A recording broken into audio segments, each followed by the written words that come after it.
Dear host, I have not said a word yet. I don't know why you're yelling at me. I'm not yelling at you. I'm talking about Mr. McAdams. I'm talking about Mr. McAdams. I am Mr. McAdams. I am Mr. McAdams and I haven't said a word, so stop yelling at me. Last night, Rahul Shivshankar's debate on Times Now led to the eruption of immense ridicule through the precipice of mistaken identity.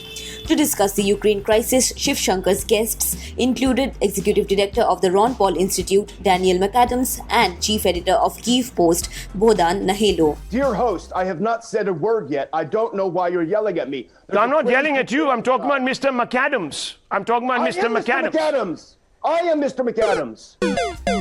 What transpired next was difficult for many viewers to watch and posed a platter for some who did not hold back when it came to showering mockery on the editor-in-chief of Times Now.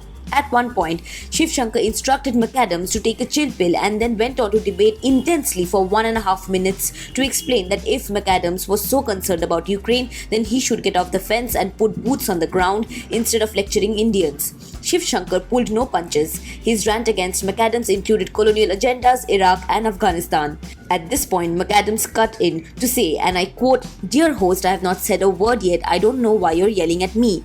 To that, Shivshankar replied, "I'm not yelling at you, I'm talking to Mr. McAdams." Finally, the McAdams, or the real McAdams, shouted, "I am Mr. McAdams."